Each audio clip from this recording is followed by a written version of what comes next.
Hi, I'm Mary Pomerantz-Dalber from the Jewish Book Council, and I'm pleased to welcome you to today's discussion. As always, we're so appreciative of you joining us here. This special event, co-sponsored by Jewish Book Council and Natan Fund, around the Fall 2020 Natan Notable Books winner, From Left to Right, Lucy S. Davidovich, The New York Intellectuals and the Politics of Jewish History by Nancy Sinkoff, actually brings together 3 Natan Book honorees. We're so pleased to have Susie Lin, author of The Lion's Den, Zionism and the Left from Hannah Arendt to Noam Chomsky, and James Loef, author of Rooted Cosmopolitans, Jews and Human Rights in the 20th Century, joining in today's conversation.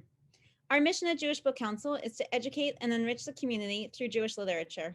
Visit jewishbookcouncil.org to learn about JBC's reviews, essays, literary journal Paper Brigade, our book club resources and author tours, and our literary awards. A word of thanks to our panelists and moderator, Nancy, Susie, and James. We're looking forward to learning from you and to our audience. We hope you'll support today's authors by purchasing a copy of their books using the links in our chat. And thank you to our partners at Natan Fund. Quick housekeeping notes. Our conversation today will be about an hour-long discussion between the panelists, followed by a question and answer period. If any of you in the audience would like to share your own questions, we welcome you to use the Q&A feature at the bottom of your Zoom screen. And now I'd like to introduce Felicia Herman, president of Natan Fund, who will tell you more about Natan Notable Books and today's speakers. Thanks, Mary. Thanks to the Jewish Book Council for partnering with us on yet another wonderful event to celebrate not just one, but 3 Natan Book Award winners from the past several years. Natan is a grant-making foundation in New York, and we support, well, based in New York, we support Jewish and Israeli social innovation. So really the most creative new ideas in Jewish communities around the world and in Israel.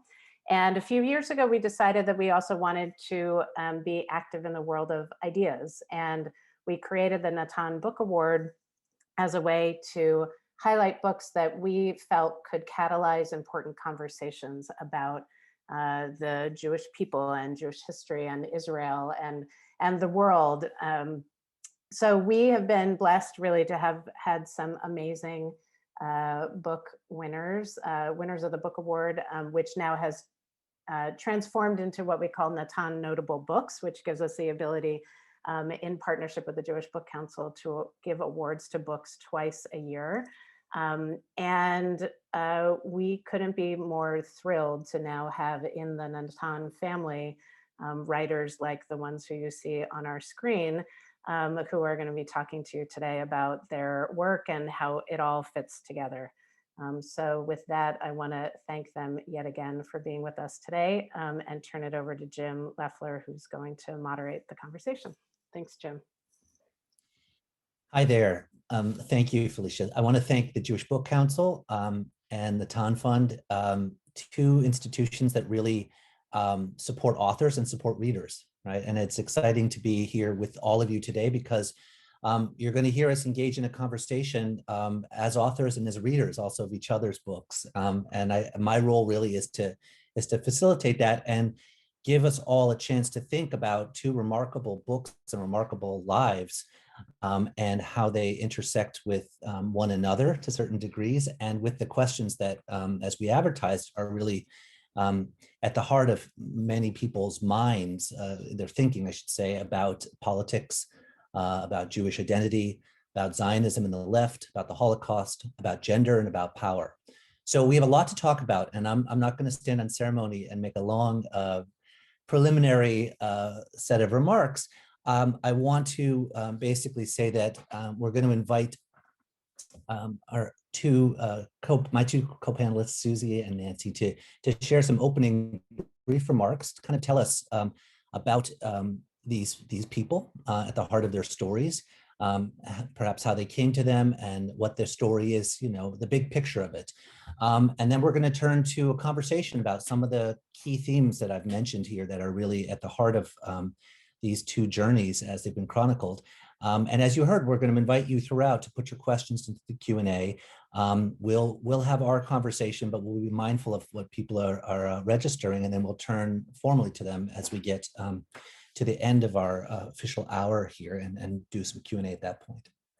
So I'll just say one more thing. I'm really happy to have this conversation. I wrote a book which in many respects is about 5 guys. And so now we're here to talk about 2 remarkable female lives that have all kinds of very interesting connections with the stories that we're all here to talk about. Let me begin and invite Nancy, if you kick us off, tell us about Lucy. Tell us about the story of this remarkable person. Now, Lucy, of course. Okay, I'm muted. Nancy, you're muted. Yeah, now I'm unmuted, right? So again, thank you to Susie for joining and to Jim for moderating and for JBC, Natan Notable Books, etc. So thank you all and for the audience. So I'm going to be very brief here. I am a biographer, an intellectual cultural historian and a biographer. So my book and Susie's books are different. I think it's important that people understand that as we have a conversation.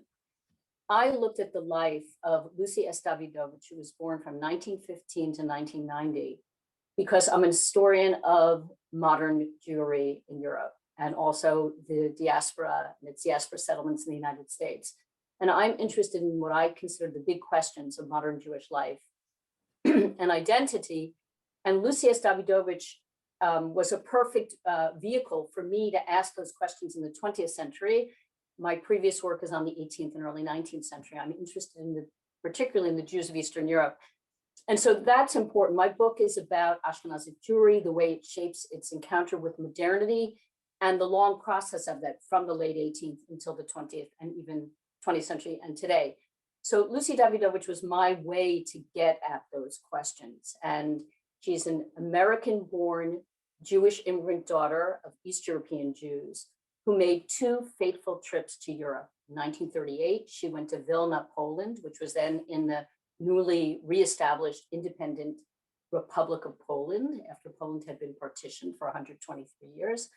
And then she flees shortly after the signing of the Hitler-Stalin Pact and returns to Europe in 1946, where she's there for roughly 15 months working with refugees, and then returns to the United States.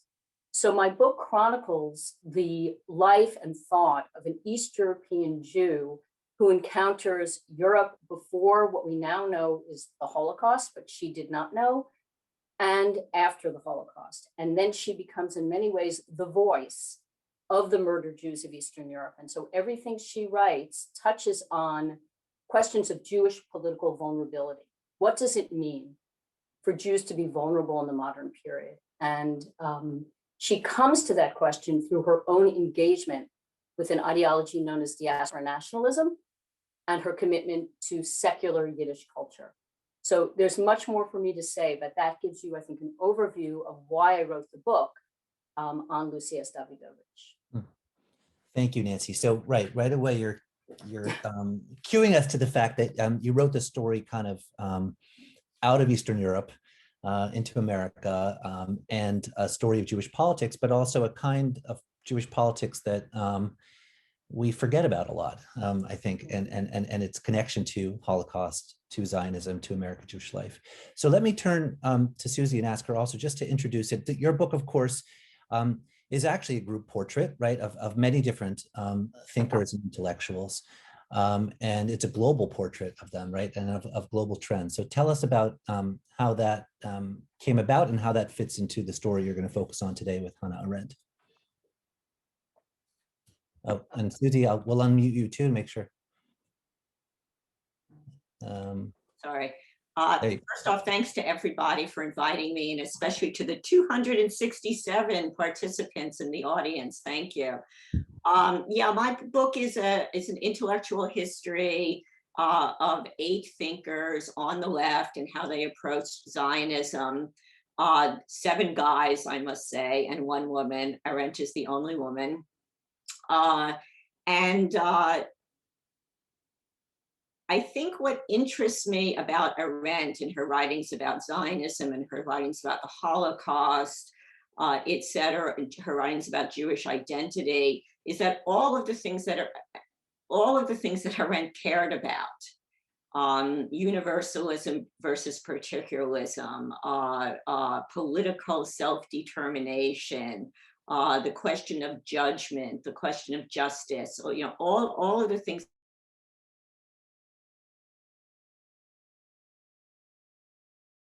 what we could call the Jewish question. And what in my chapter on Arendt and Zionism, Arendtians don't like the chapter much, I should say. And in some ways, I'm very critical of her, but I come really neither to praise nor to condemn her.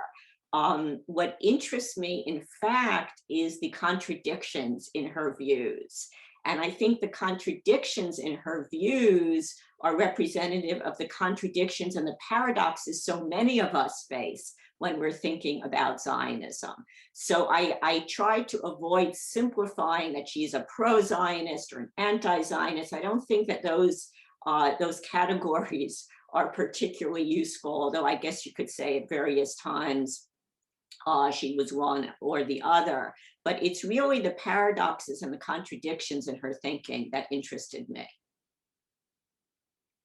Mm-hmm. Thank you. Right, and that's one thing that both books share, right, is they draw our attention to those contradictions and those complications, which are the real textures of human lives and thinking that are, we often forget them, right? So I want to talk about lives, and I want to begin the questions I'll pose to you by asking about the Holocaust. It's an event that's at the center of their lives, although it touches them in different ways.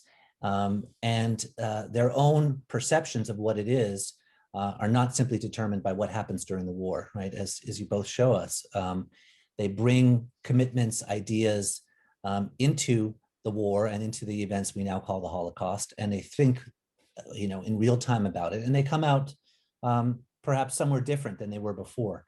So let me actually start with you, Susie, and tell us about Arendt and the warriors in the Holocaust. What was it that she took into that event and carried through it and changed that you think defines her thinking? Yeah, so interestingly, she doesn't really take anything into the event. She says that before 1933, of course, that's not the Holocaust yet, but the rise of Hitler. She says that before 1933, and it's sort of shocking to hear her say that she was completely uninterested in politics. Politics bored her, the Jewish question bored her, which is sort of startling to think from such a political thinker. But as soon as the Nazis come to power in 1933, she instantly becomes a Zionist. And she says Zionism was the only movement that was fighting Nazism. She considered it the Jewish liberation movement, the only Jewish liberation movement. And her famous statement, when you're attacked as a Jew, you respond as a Jew, you defend yourself as a Jew. So she became actually a very, very militant Zionist. In fact, some of her positions were shared by people like Jabotinsky, the right-wing Zionist. She believed in a Jewish army, which was something that mainstream Zionism, including Ben-Gurion, did not support. She becomes a very, very militant Zionist. She goes to Palestine. She is ecstatic over the building of the Yishuv. She says, this is the new Jew. Of course, the new Jew relates to her concept of what the old Jew was. And the old Jew, in her view, was what she called worldless, outside of politics, outside of political action, dependent on the kindness of others. And so here she sees the building of the new Jew, the building of the Yishuv. She is very, very adamant, which will, I think, surprise some of her current left-wing admirers, in insisting that Zionism had nothing to do with colonialism, had nothing to do with imperialism. So she's really a very, very militant Zionist. She's also very keenly aware of what at the time was called the Arab question, the fact that most of Palestine was inhabited by Arabs who were, for very understandable reasons, completely opposed to Jewish settlement there.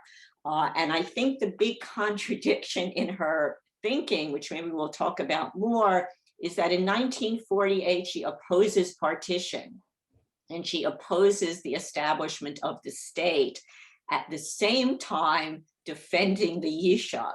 And she makes a very startling and I think completely historically wrong judgment that the establishment of the state will lead to the destruction of the Yishuv. And of course, the opposite was true. She was a very, very firm advocate of binational councils, but again, at a time, 1948, when the Arab League had declared openly that they were waging what they called a war of extermination against the Yishuv, against the Jewish state. So as I say, there are a lot of very, very big contradictions in her positions. And we can talk about this more later if you want, but I think that a lot of these contradictions had to do with the fact that she was very, very critical both of the nation state, but also of statelessness. And in my view, that was a paradox that she could never actually synthesize. It's very hard to reduce her, I think, to any particular position. I should say also she was not a binationalist. She actually opposed binationalism. In fact, she opposed every strategy that was proposed, which was part of perhaps her contrariness or her independence, depending on how you see it. But certainly in the years 1933 to 1948, she is an extremely, extremely militant Zionist. Thank you. I mean, it's very interesting as you describe her, and in the writing you do about her, that as kind of a neophyte. You know, she's discovering a politics, searching for a politics, and I hear you suggesting that some of her contradictions may stem from her, you know, her own divergent inclinations, but also that she's almost trying on different ideas rapidly. Go ahead, Susie. Yeah. Well, no, I just one other thing that one of the things she brings into her analysis of Zionism is the nightmare of what happened in Germany.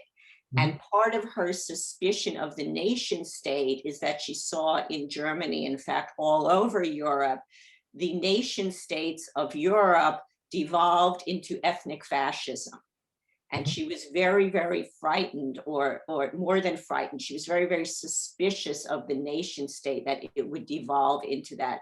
But I think she projected that onto the nascent state of Israel, where many other things were going on. So you ask what she brought into it. She brings into it the European experience. And I think, but she was not particularly unique or even notable in that. One of the themes of my book actually is the way that Israel and Zionism become a sort of object that so many thinkers have projected various theories and various historic experiences onto. I mean, we see that today where we see Israel, quote, equals South Africa.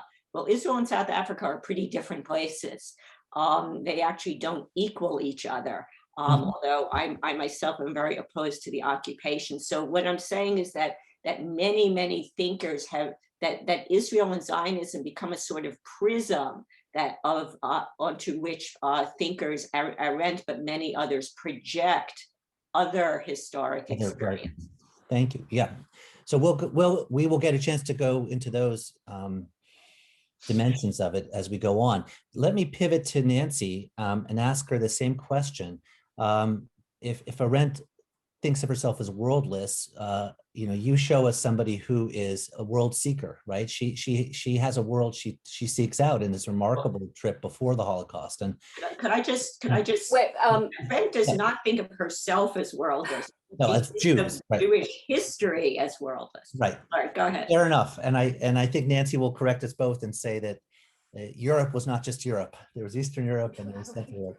But Nancy, talk to us about that journey that happens before the war, and then what happens for someone who identifies with a strong strain of Jewish nationalism, but it's not about the nation state. And so what happens in that period for her? So the Holocaust is or as she would have called it, right, the Holden, right, the destruction of the Jews of Europe, is central to the person who becomes Lucy S. Davidovich. She's born as Lucy Schildkret or Liebe Schildkret, and I'm saying that deliberately. She was born into a Jewish immigrant world and educated as a Jew. She was knowledgeable about Jewish life. A lot of other American Jews in the interwar years were sort of passively Jewish, not all, but when we think about our New York intellectuals, and my book positions Lucy with regard to the male New York intellectuals who are her intellectual peers and cohort, she is educated in Yiddish secular institutions, and which are diaspora nationalists. Diaspora nationalism is an ideological movement born among the Jews of Eastern Europe that asserts the peoplehood of the Jews as the central address of Jewishness, actually, and of Judaism, that the people come first.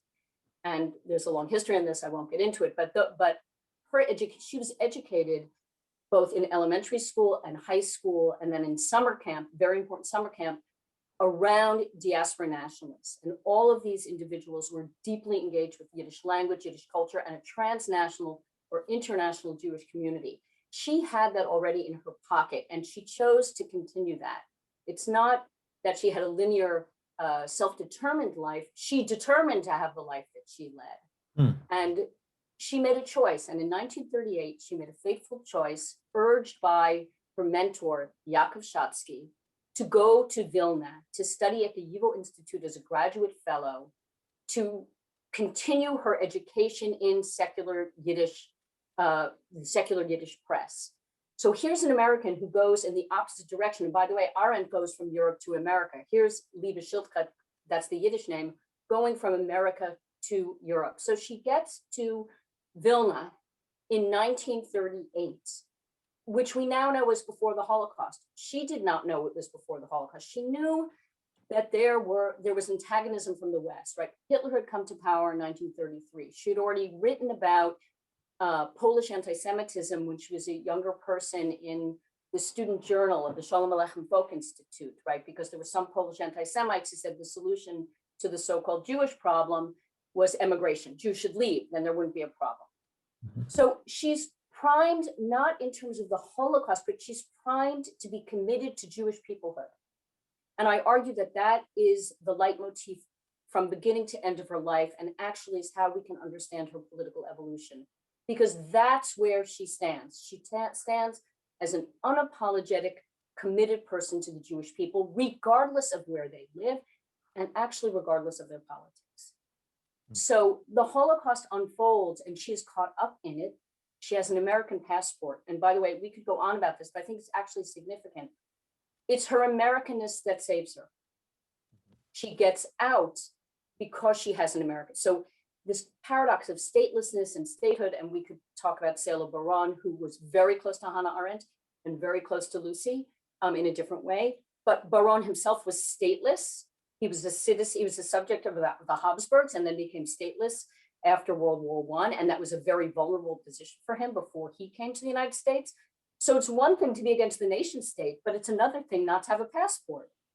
Her American passport is what allows her to leave Vilna and take a train to Warsaw, and then take a train to Berlin, and then take a train to Copenhagen, arriving in 1939 in September, and then able to sail back to the United States. So I describe her, and this is quoting a friend who, in discussion about her, she was singed by the Holocaust. She's about as close as you can get.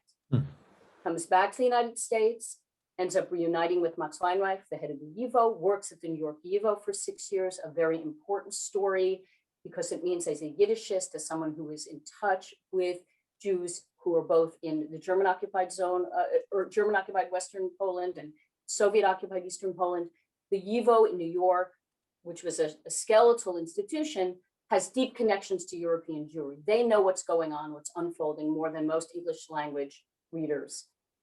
And then she goes back to Europe again.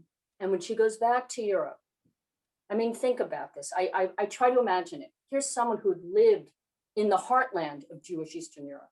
She returns to the American zone of occupied Germany, and then she works in the British zone. All the Jews in the American zone are what we call Plitei Shoah. They've come out of sewers. They've come from Siberia. They've scrambled their way to the West. They've survived as hidden persons because they look, quote, like Gentiles. But the European Jewry that she knew and loved, and she was so deeply committed to, has been extirpated. And it governs her psychology. How could it not? And she works there for 18 months, 15 months, and then works in the British zone where she encounters Zionism in all of its underground glory, if you will, because the refugees from the Exodus who were sent back from the Bay of Haifa to German lands were reinterned in Germany. And she, as part of working for the JDC, was helping them get supplies. So she encounters Zionism, but she's not ideologically committed to Zionism. It is the Holocaust, and it is the civilization of Ashkenazi Jewry that was so mercilessly murdered that shapes her entire life. So the Holocaust is central. That's what makes her Lucy S. Davidovich. Mm-hmm. Although she doesn't begin to write about it publicly until much later. Her first book on it is in 1967, The Golden Tradition, which is about East European Jewish life. And then, of course, the war against the Jews. But she's 60 years old when she writes that. If I could just say, can I just add one thing?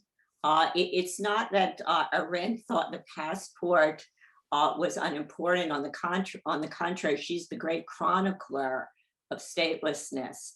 And her argument again and again is that statelessness, the stripping of citizenship, is the prelude to extermination, and that it's the necessary prelude to extermination. So she becomes, if you read pieces like We Refugees, she becomes really the great chronicler of the political disaster of statelessness. Mm-hmm. So let's talk for a second about the theme that's really already come up. It's Zionism, but it's really about Jewish power, right, and sovereignty. Because I hear you both describing people who grappled with that dilemma, realizing how much statelessness is, a not only enfeebling condition, it is lethal, right? And as you said, Susie, Arendt comes out of this experience both uniquely sensitive to this, right? But struggling with this tension you nicely capture, where the state is the source of persecution. Nation states are dangerous to people, but you need it for protection. You need a passport, you need citizenship. And that seems to be, as you identify it, a core tension with the way she thinks about Zionism after the war. She sees self-defense, she sees people in need of something, but she's wary of it and struggling with that.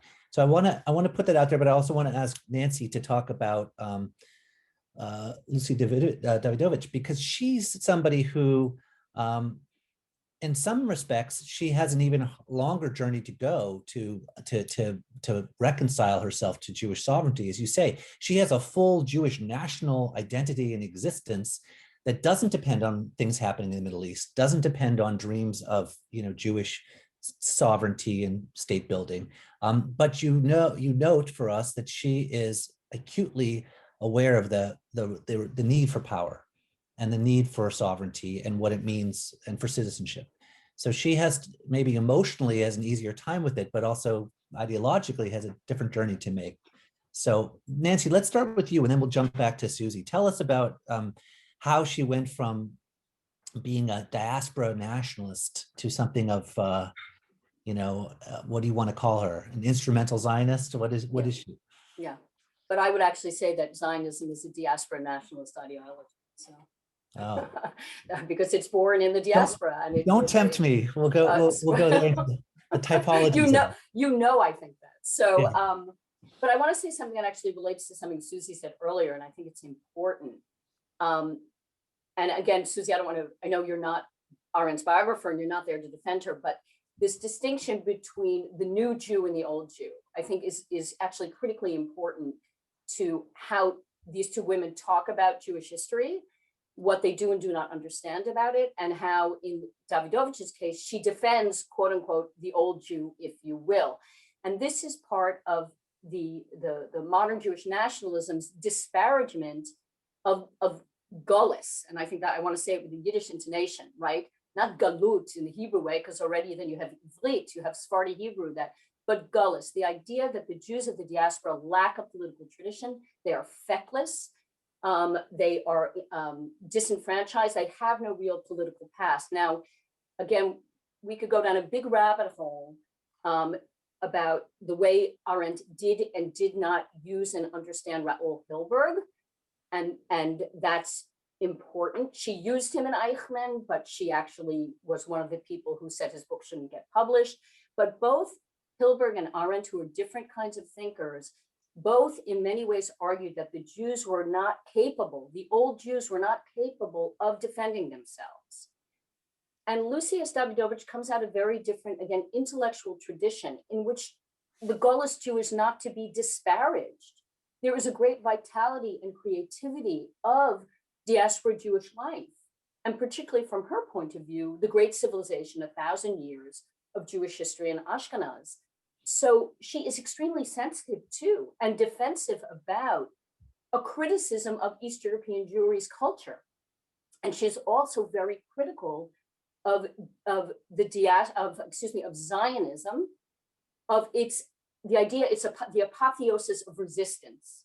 And she fights against this from the earliest years, and that's partly because she knows that there were Jews, 450,000 Jews who lived in the Warsaw Ghetto, and a minority of a minority of a minority of youth at the bitter end, when 400,000 Jews had already walked with dignity or not to the Umschlagplatz, those Jews resisted at the very end. But we all know that the Warsaw Ghetto Uprising becomes an iconic symbol of the way Jews should have responded.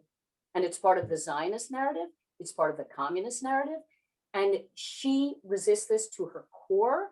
And she partly has very good people to lean on, including the great icon, person who becomes an icon, Marek Edelman, the last commander of the Jewish Fighting Organization, who said as much. He said, the people who walked to the Umschlagplatz had as much, it was harder to do that than to resist. So I think that part of what's going on here in terms of relationship to power is how you define power. Is power the tools of sovereignty, or is power culture?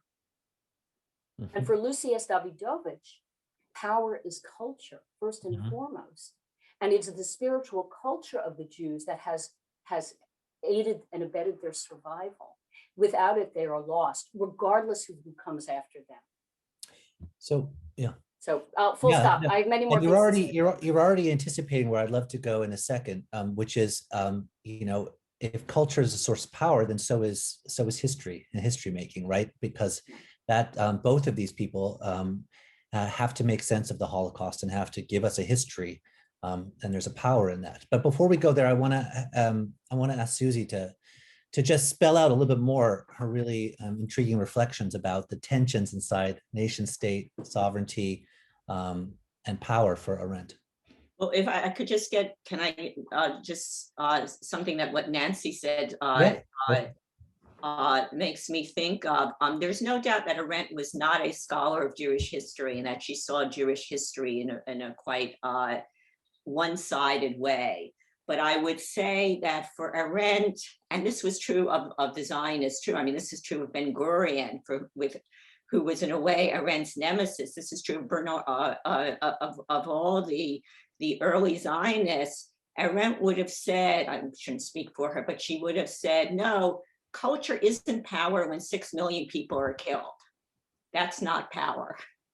And I would also just remind people that Arendt also said that the Jewish people responded magnificently in the Holocaust. She was not critical of the lack of more Warsaw Ghetto. She never said anything like that. That is really a misreading of her. She defended the way the Jewish people responded. It was the leadership, it was official Jewry that she was extremely critical of, but that was a theme that way predated her, way predated the Holocaust for her. And she goes back to Bernard Lazare. Yes, Arendt is extremely, extremely critical of the Jewish bourgeoisie, of the Jewish power structure, which she believed had a strategy of essentially being supine to the leadership of the countries in which the Jews lived. So there's a real fundamental disagreement here. But Arendt's position on that was very close, in fact, was identical to that of the Zionists, the founding generation. If you read their work sometimes their descriptions of diaspora culture sound very much like the descriptions of anti-Semites. They talk about the Jews in the diaspora as slaves, as supine, as groveling, and Zionism for them was not just about political self-determination, it was about a cultural revolution. They believed, yes, that a new Jew had to be created, very much in contrast to what they saw as the old Jew. So, but in some ways, I think what we're talking about is apples and oranges. Mhm. I don't think there's any doubt, although Arendt was not particularly interested in this, but there is no doubt, of course, that there was a vibrant, wonderful culture of Eastern Europe, of Eastern European Jews. There's also no doubt that it was extinguished. And so we have to look at both of those. But for Arendt, it was the question of not just survival, but at what cost survival what is the price of survival that becomes very important to her. She was not an advocate of the idea that the only important thing was that the Jewish people survive. In fact, she has a quote which has always struck me. She wrote, "Death begins his reign of terror precisely when life becomes the highest good. No one is more easily murdered than a slave." So yes, what she was very, very interested in was political self-determination. And she saw that A, that without that you wouldn't survive, and B, in her view, without that, it wasn't worth surviving. Mhm. Mhm.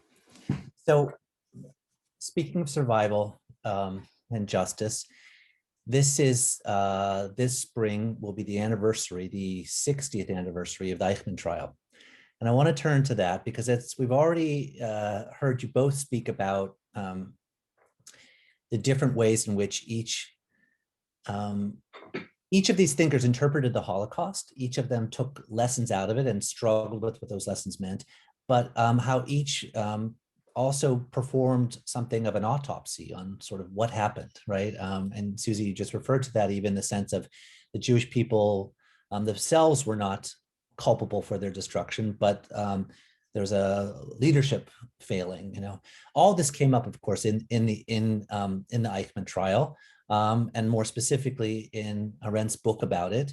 And I want to ask you both to talk about that. There is a really interesting phenomenon that Arendt's book is on the Eichmann trial is a controversial, complicated text in terms of what it says and what it doesn't say about Zionism and about the Holocaust, but also one that immediately sparked some really powerful responses. And Nancy, you argue that that Lucy's magnum opus, The War Against the Jews, is really a response, right, a literary or even political response to Arendt's Eichmann in Jerusalem. So I'd like to hear you both reflect on those, and I'd love to start with you, Nancy, and just to tell us about what was the reaction among the New York Jewish intellectuals and the other intellectuals to Arendt's book, and what was Lucy's specific reaction to it. And then I'll jump back to you, Susie, and hear your reflections, and also, what was she trying to? What do you think she was trying to do or struggling with when she wrote that book? So one of the challenges of talking about Eichmann in Jerusalem as studying the banality of evil is that there's been so much written since then, and a lot of archival work done, which from what I've read is very disparaging of Arendt about her actual, how much time she actually spent in the trial, what parts of the trial she heard, things like that. So we know more now than I think people knew in when she first of all, as you know, first there was a series of essays in the New Yorker, and then it was reissued as a book. So it had two phases. And again, there's been a voluminous amount of material on it. I think what's important is it really is a literary watershed. I mean, you think about, I guess we could think about what other books today change the conversation. And that book changed the conversation in so many ways. and partly because of what she wrote, but partly I think because of the moment. You know, it's 61 and it's 61, 62, 63, those initial post-war years in the United States, where the destruction of the Jews of Europe was not, there was not silence about it, but it didn't have the same public valence that it had, right? We know there were commemorations in synagogues, there were commemorations among Yiddish-speaking intellectuals. We know that there were monuments built, but in terms of it being part of the public stage, less so. But Eichmann in Jerusalem really put it into the public stage, and I think that has a lot to do with Arendt's iconic status, of the people who read her books and wrote about her, and her circle of friends, the New York intellectuals. People responded rather ferociously to it. Many of the New York intellectuals of Jewish origin were aghast at what they perceived her lack of compassion for East European Jewry, her calling, I think Susie may have actually said this, using the language, calling it a show trial, which of course nods to the Soviet case. You know, her seeming lack of empathy, her blaming the quote unquote leadership, which of course, I will just tell you where I stand here. Don Michman, who's a fantastic historian of the Holocaust, has said the word leadership itself is a misnomer. There was no leadership. These were people who were put in power under the German occupation. And many of the men who were in the Judenrat, some of them had Jewish communal experience, but many of them were just criminal elements in the Jewish community. They weren't the elected officials of the Jewish community. Some of them took their own lives, like Adam Chernyakov in Warsaw. Others were megalomaniacs, like Chaim Lutkowski in Łódź, who nonetheless published Luchot so Jews could observe the Jewish holidays. Someone like Gens negotiated with the communist leader Württemberg about whether or not he should give him up to save the ghetto. So I think one of the problems is that Arendt's assumption and rather flagrant dismissal of the so-called leadership is problematic, as well as the most simple fact is that most Jews never even were ghettoized. The Jews of Soviet-occupied Poland were just murdered with bullets in their head. Mm-hmm. And so why blame the Jewish leadership when the Jews didn't stand a chance? So those issues in Eichmann in Jerusalem set off a controversy and set off sides. And the reason I argue that Lucy S. Dawidowicz's book, The War Against the Jews, is a response. And let me just be clear. She mentioned, I had a PowerPoint, but I'm not going to show it, where I show the footnote. There's one footnote in The War Against the Jews where she mentions Arendt. Arendt dies in 1975, so we do not know how she would have responded to the war against the Jews. I mean, it would have been fascinating if we could have had her take on it. The reason I argue that the war against the Jews is a response is that it's written in two parts. And the first part is the final solution, that's section 1. And the second part is the Holocaust. And there's a third section that she really doesn't address, which is a reaction of Jewish community internationally to the crisis. And the first part is about anti-Semitism. And for Lucy Dawidowicz, who's known as an intentionalist historian, you cannot understand the final solution unless you understand European anti-Semitism. And again, that's an enormous rabbit hole, particularly today. But for Lucy S. Dawidowicz, there was an intentional commitment to destroy the Jews that was articulated by Hitler and then his henchmen already by the writing of Mein Kampf. And for her, that leads directly, it's linear. That's the way she understands it. So ideology and anti-Semitism are central to her understanding of the final solution and early dating, if you will, of the intention to murder the Jews. And the second part of the book is about the Jewish response to extremists.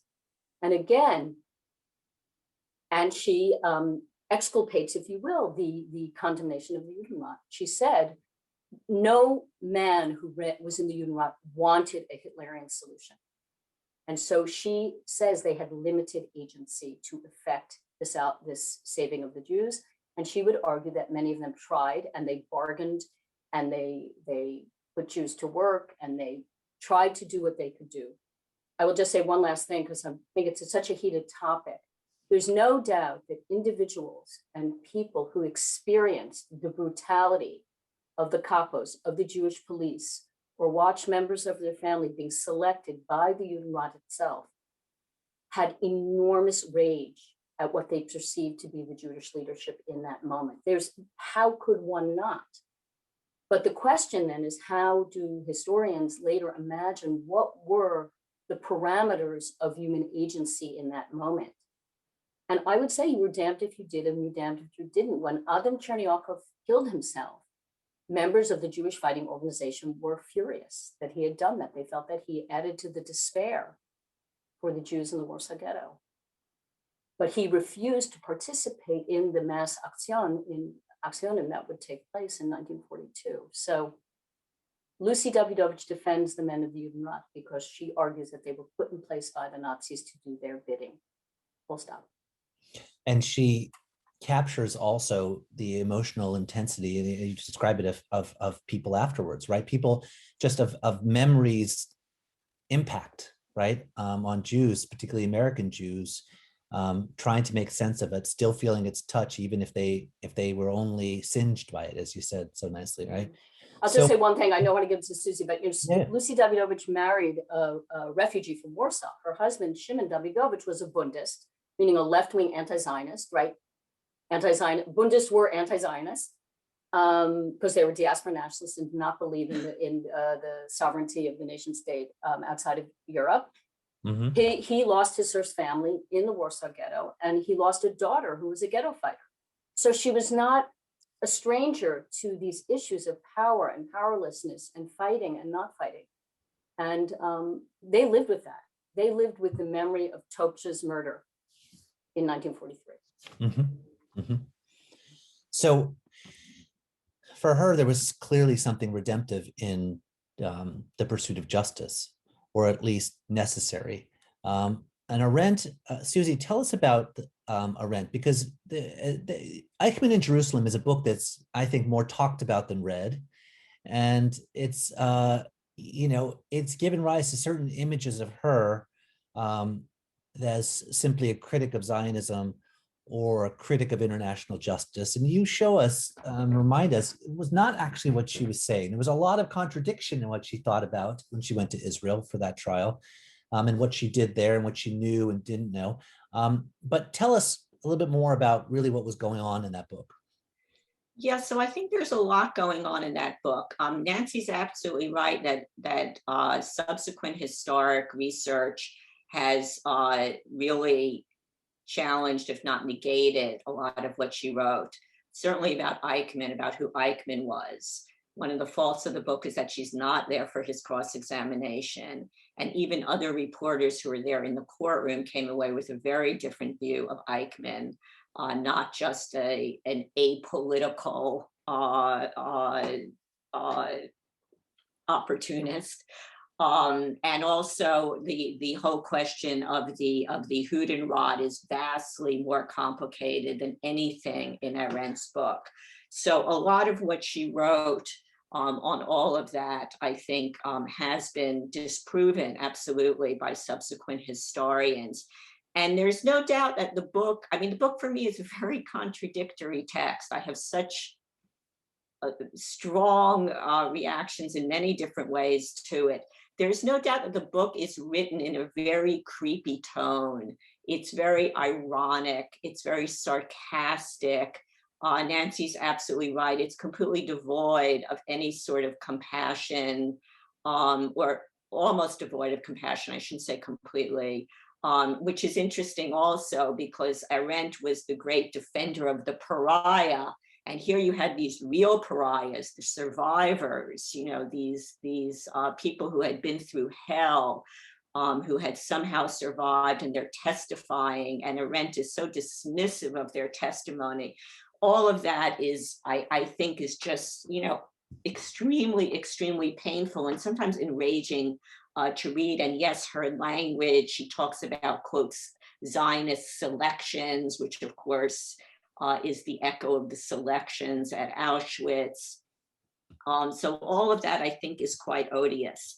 On the other hand, I think that in terms of ideas, and interestingly, Arendt insisted that there were no ideas in the book, which is bizarre. In terms of ideas, and remember, again, this is 61, people write about and think about this, I think, much more now.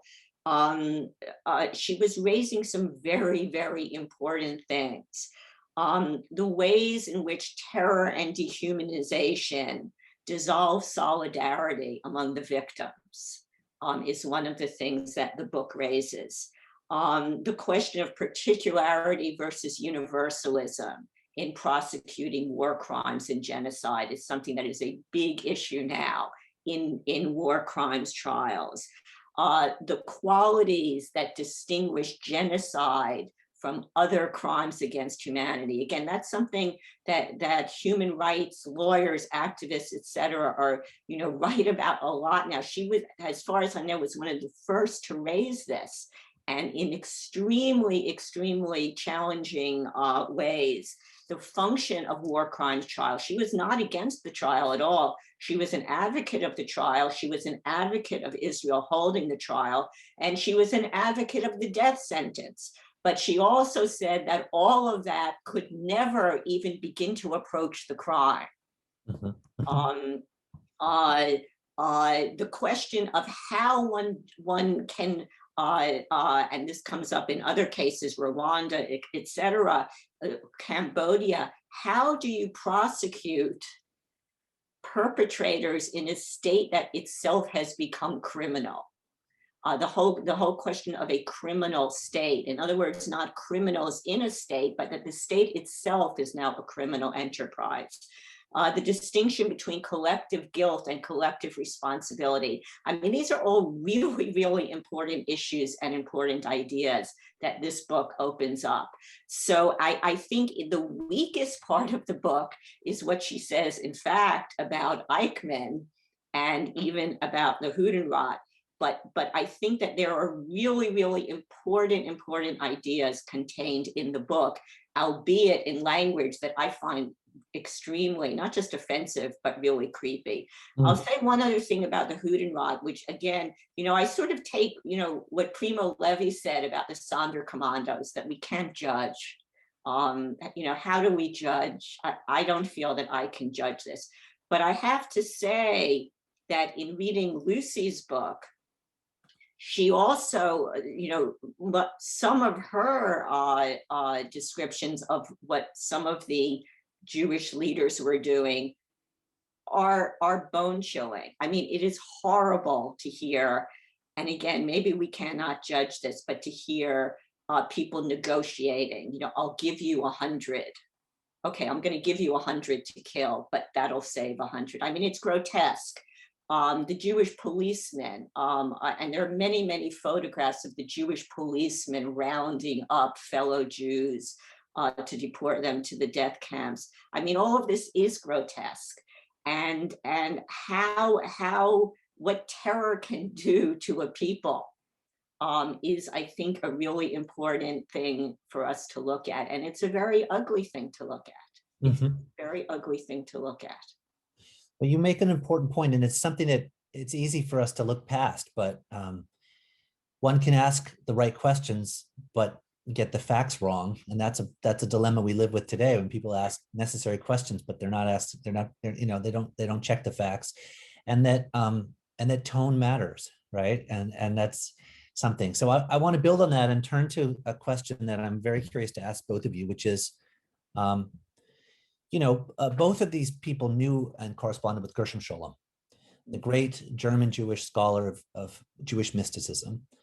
And the aftermath of the Eichmann trial and Arendt's writings led to a famous exchange between Arendt and Scholem that had a lot to do with this concept of Ahavat Yisrael, love of the Jews, the Jewish people. And there's some political and philosophical ideas in there I want to hear you think about, but also some emotional ideas, right? Just about attachment, about love. And Davidovich also knew Scholem, right, and wrote with him. So I'd love to hear you both talk about that and how they thought about, if I could put a more specific spin on it, emotion, right? Emotion, and what was the role of emotion in the collective life of Jews or any community trying to survive and define its relationship to the past as well as to present day Israel. Nancy, you're smiling in a way, so I want to see what's going on. Because I picked out a quote to read, which I think says it all. It's from Scholem to Arendt. So I think the backstory here is that Scholem and Arendt came from the same place. right? I think that's important. So Sholem is a German Jew. Again, I don't know about his bourgeois, not bourgeois status. I haven't, I haven't run the numbers, as we say, but educated in a similar milieu. But he turns to Jewish nationalism in the form of Zionism, famously, and leaves Germany and goes to Palestine and is a central figure in the Jerusalem intellectual intelligentsia, helps found the Hebrew University, devotes his life to the study of Jewish mysticism. I mean, here goes the rabbit hole, which in many ways his rejection of his German Jewish background is the rejection of this uber rationality, which had shaped Wissenschaft des Judentums, the 19th century school of German Jewish historiography, not so much in favor of emotion, that's sort of problematic, but subterranean mystical trends that were really the lifeblood or the heartbeat of Jewish culture. That's what motivated Sholem's historiography, how he thought about and what he did in his life in terms of mystical, his incredible contribution to the study of mysticism, which of course today is being overturned by his students. But that goes without saying that's what students do. But that's where Sholem stood, is that these non-rational streams in Jewish life were critically important. And that obviously affected his Zionism. He was an unapologetic Zionist. But he loved Hannah Arendt. The correspondence between them before Eichmann is incredible. They, dear sister, and Liebe, filled with love. But when the book comes out, he's stunned, as are many other intellectuals in New York and in France and in then Israel, including Leni Yehiel, is a very good friend of Arendt. And he and Arendt have a brief exchange, and then they stop, over this question of attachment. Again, emotion, attachment to the project of Jewish collective identity in the modern period. And he writes to her, and forgive me, I don't have the exact date of the letter, but it's got to be right around 1964. He says, "I confess my guilt with the greatest calm to most of the sins that you have attributed to Zionism. I am a nationalist and fully unmoved by apparently progressive declarations against a view that since my earliest youth has been repeatedly declared as superseded, i.e. nationalism has been superseded. I am a, quote, sectarian, and have never been ashamed to present my conviction of sectarianism as decisive and positive," unquote. So he turns to her and says, I'm here with this people. I'm not going to apologize for it. I'm going to defend its right to exist. And I have attachments to it. And she writes to him and says, I don't have attachments to people. I have attachments to individuals. And that's their break. And Lucy was not as close to Sholem, but Sholem was an iconic figure. He came to New York, he gave lectures, his thought was represented in Commentary Magazine, translated into English for non-German. She read German, but she does correspond with him. And I found her personal copy of The War Against the Jews in the Hebrew University Library with her dedication to Gershom Sholem and his wife, Fania. So that means in 1975, and then she proceeded to give him other books of hers. So clearly he remained in touch with Davidovich, albeit not the same kind of relationship, after he had broken with Arendt. And that has to do with their attachments to the Jewish people, to this thing called Ahavat Yisrael or Ahavas Yisrael.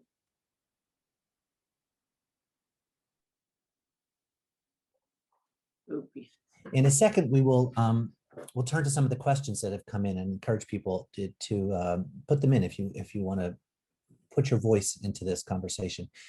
Susie, let me come back to you about this issue of that fateful encounter. Yeah, she and Sholem were not that lovey-dovey. I mean, they had very, very big political rift early on in 1948. When Arendt takes the position of being opposed to partition, opposed to the state. He says to her at the time, she writes this piece called Zionism Reconsidered.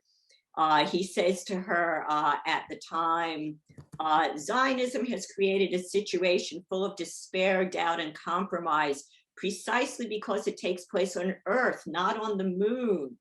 The Zionist movement shares this dialectical experience of the real with all other movements that have taken it upon themselves to change something in the real world.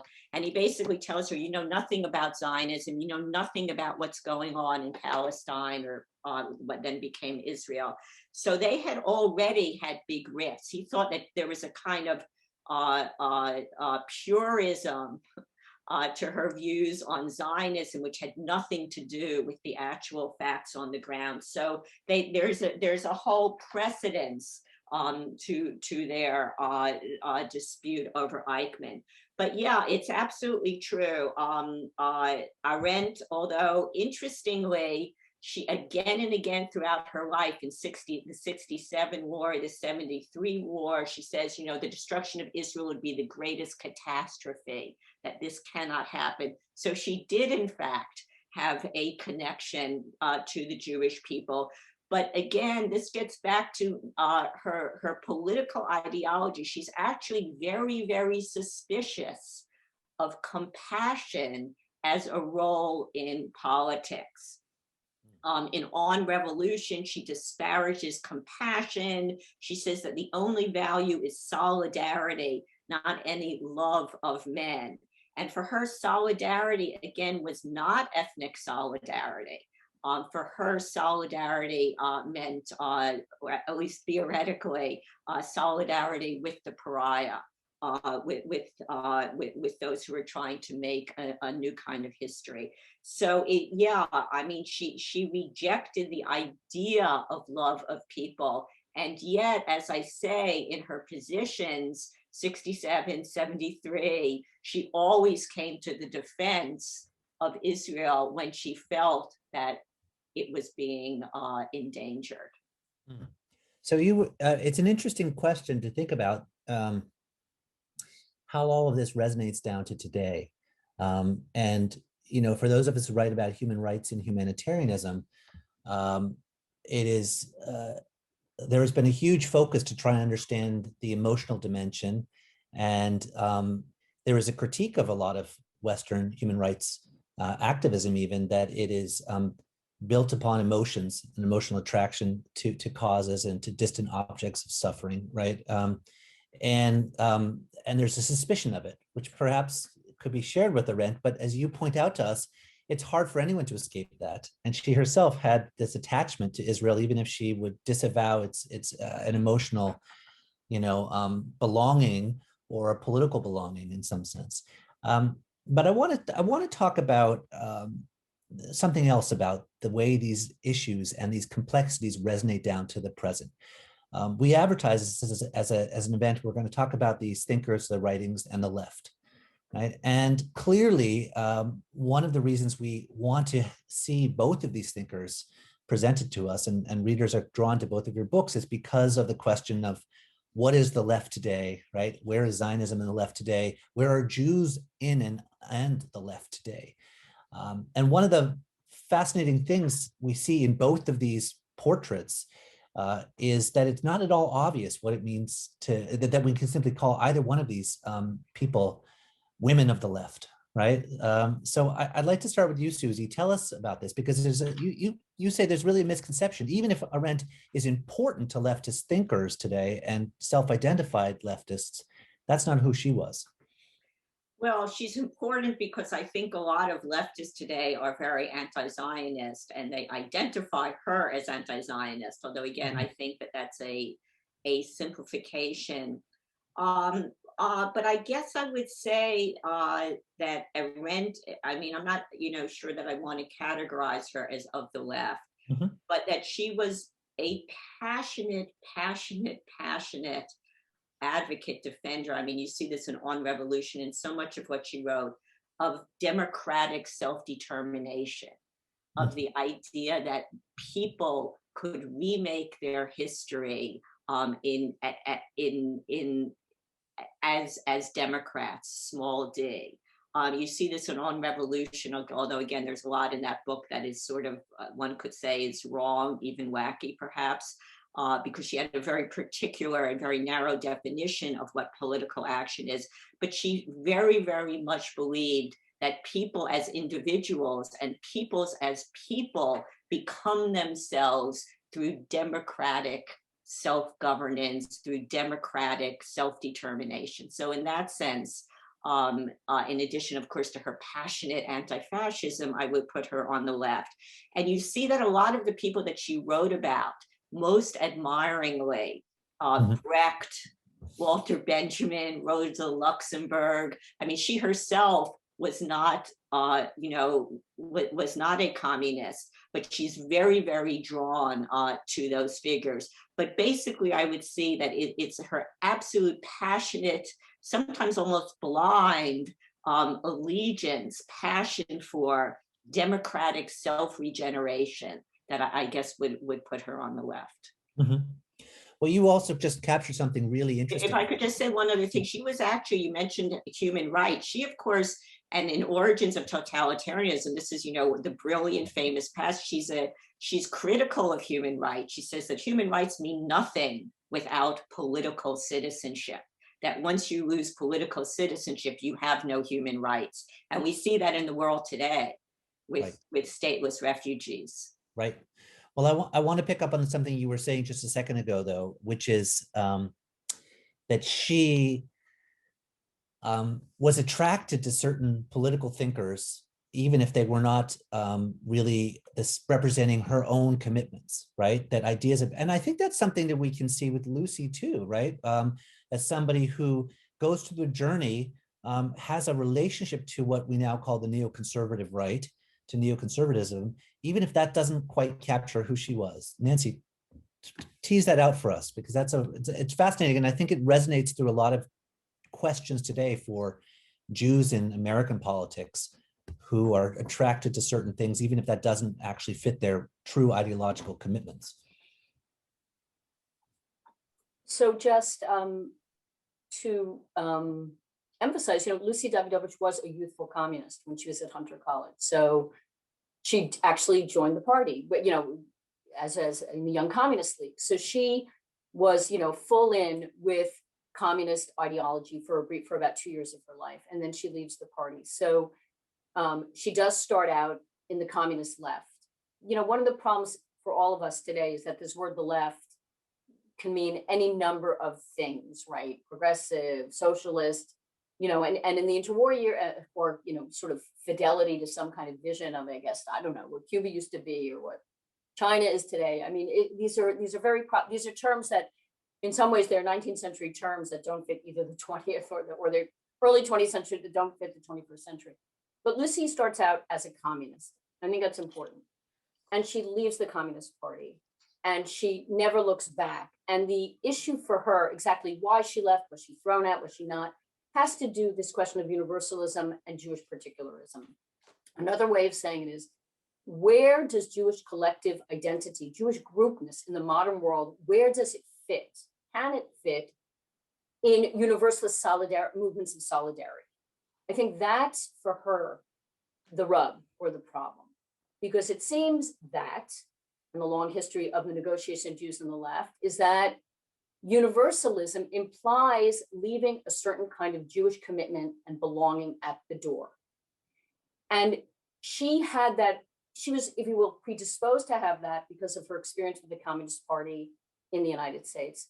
And then when she gets to Vilna, and again, I won't go on and on about it, but she had a very important mentor and a figure named Zelig Kalmanovich, who's a Jewish territorialist, a Yiddishist, a Yivo activist, and he has fled the Soviet Union, and he hates the Soviet Union, and he hates the Bolsheviks. And he makes it very clear that Jewish survival, going back to an earlier part of our conversation, should not be dependent on politics.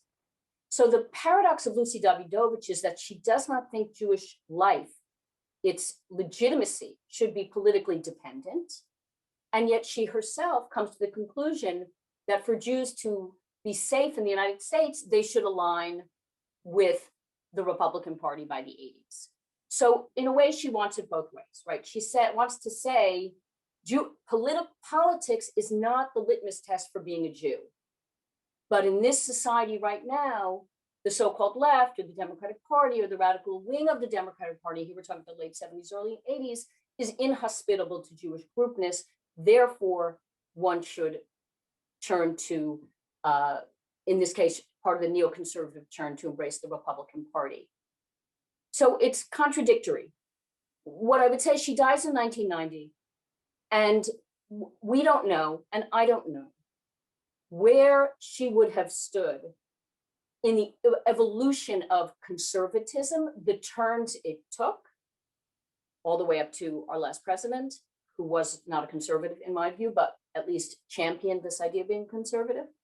And also, I would just say, we don't have time to talk about it, but I think it's fair to say that Lucy Dawidowicz's antenna, her concerns were with the mob coming from the left, both from the ground up and the state-sponsored mob. And she may not have been paying as much attention, although she did write about it. Perhaps I didn't do the work, full disclaimer, on the right-wing mob, on the long history of populist, ethno-nationalist, white, anti-Jewish terror. And she wasn't paying enough attention. She believed that had been solved already, if you will. The democratic project in the United States was strong enough, robust enough to withstand that. And clearly, and again, we don't have time, clearly that's not true. Right? We saw what happened in the last 10 years, and what happened in the last 10 years is a product of history. It's a product of other changes already in her lifetime. If I could just say quickly, and then maybe we should get to questions. Yeah, I want to give our questions a chance to be aired. I just say quickly, I think that Lucy and Hannah were alike in that both of them had an extremely undialectical view of the relationship between universalism and particularism. They both saw them in some sense as antithetical. And I think if you read people like Bernard Lazare, who's actually a big influence on Arendt, or Albert Memmi, left-wing Tunisian Zionist, you see a much, much more dialectical view of the relationship between the two. I would also say, of course, Arendt was dead by then, but for her to see Jews aligning with the Republican Party because it's in power and with the neocons would be for her exactly her point about the fallacy, the danger of Jews aligning themselves with power in some hope that would, quote, protect Jewish life. Mm-hmm. So let's pivot quickly to some of these really interesting questions. And as you all who are with us know, there's so much to say. And the beauty of this conversation is it's based on books.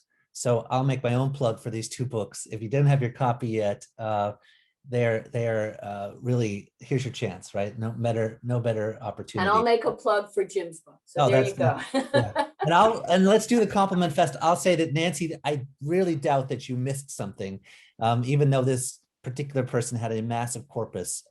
It's an extraordinary amount of sleuthing that you did to fill out the portrait of her life. So let me pivot. There's a question from Alan J. Weisbard, who asks about something that we've touched on, but it really points to something that has to do with their image today and the world that we live in, right? And he says, from a distance, many intellectuals and others on the left continue to hold Arendt's Eichmann in Jerusalem in high regard. Given all the subsequent findings undermining her portrayal, how do we understand this, right? And is this about anti-Zionism on the left? What other factors come into play? The respect for her other accomplishments? This is a great question because, as both of you pointed out, historians have really contested her analysis and her history. And even some of her theories don't actually line up with some of her facts. And yet it has a staying power, and she does too. So let me put a different spin on this. Why is she a global icon? And Lucy Dawidowic, who is different, right? They don't have to be the same on the same trajectory, did not achieve that. And, we can take this we can cut this in different ways, but basically, why an icon? Why is Arendt an icon? And what in that experience can tell us about why Lucy has had a subsequent different kind of fate after her passing? Susie, I mean, I think I don't want to generalize because I think different people see different things in Arendt. I think that the popularity of Eichmann in Jerusalem is frankly due in